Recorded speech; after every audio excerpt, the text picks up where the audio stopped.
So you need to understand building and established a successful online business takes time, right? And a lot of effort and a lot of commitment from you. Even though information बहुत ज़्यादा मौजूद है हमारे यहाँ, लेकिन एक successful business run करना almost impossible लग रहा है आजकल की इतनी ज़्यादा information के दौर में भी. Do you know why? Information overload. बहुत ज़्यादा information available है. Like इतनी ज़्यादा resources हैं. It is so easy to get bogged down in details. ठीक है?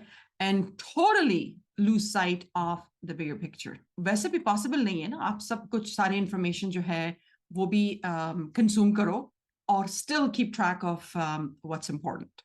It's not possible, ठीक है?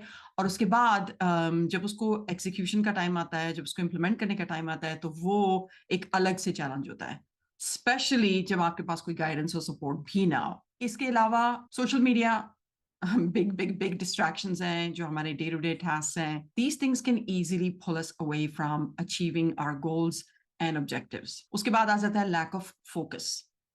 Discipline की भी कमी है. Also इससे हम जो है discourage भी हो जाते हैं क्योंकि हम procrastination की तरफ चले जाते हैं और हम वो जो necessary crucial steps होते हैं जो हमने लेने होते हैं अपने business को grow करने के लिए वो उन steps की तरफ हम पहुंच ही नहीं पाते हैं. जब आपने कुछ achieve करना होता है या कोई बड़ा सा goal होता है उसको उसका due time देना बहुत ज़्यादा ज़रूरी है. So you need to understand building and established a successful online business takes time, right? And a lot of effort and a lot of commitment from you. Anyway, ये सब चीजें हैं जो कि factor in करती हैं कि हमारे जो businesses हैं वो successful नहीं होते हैं और हमारा failure का rate जो है वो काफी high रहता है when it comes to online businesses. इसके अलावा भी कुछ चीजें हैं जो कि हम अगर शुरू से ही टैकल कर लें या उसको हैंडल कर लें तो ये सब भी ना हो और हम डिस्करेज भी ना फील करें और डिसअपॉइंट भी ना हो और फेल भी कम हो. फेल होना है लाजमी ऑफ कोर्स ताकि आप अगले स्टेप पर जा सकें.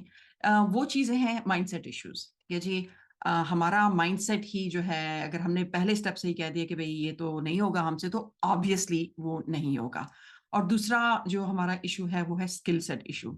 जब जो माइंडसेट पर रह गए वो तो अगले 2 स्टेप्स पर जा ही नहीं सकते. लेकिन अगर आपने माइंडसेट को कवर कर दिया और आपने कहा नहीं मैं कर सकता हूँ या मैं कर सकती हूँ and then so that step is done right. उसके बाद आ जाते हैं स्किल सेट. तो जो आप अचीव करना चाह रहे हैं उसके लिए जो स्किल्स दरकार है फिर आप उन पर काम करो. उसके बाद आती है टूल सेट्स. तो अपना काम और एफिशिएंट करने के लिए अपना बिजनेस ग्रो करने के लिए every business must have some tools in place. ठीक है जी. माइंडसेट आपने कवर कर लिया. आपने आपको पूरा माइंडसेट के लिए आप जो है ना ट्रेन कर रहे हो.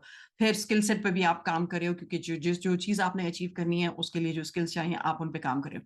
लेकिन अगर आप टूल सेट में रह गए तो ऑब्वियसली आप वो जो चक्की पीसिंग वाला काम कर रहे होंगे 24 घंटे सिर्फ काम ही कर रहे होंगे.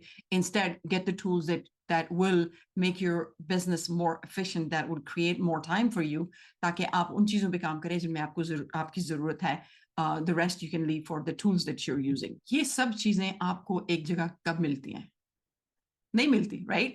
We just don't find all of this, in one place, so we don't get distracted. हमारे पास हमारा माइंडसेट की भी ट्रेनिंग हो रही हो, स्किल सेट की भी हो रही हो, टूल सेट की भी हो रही हो, बिजनेस भी ग्रो हो रहा हो. ये सब कहाँ मिलता है? As part of my agency bosses program, I'm introducing a new program.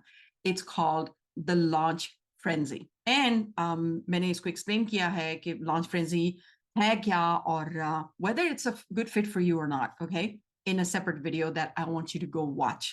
So आप जाओ, आप वो video देखो, see what it's all about and see if you are a good fit for it.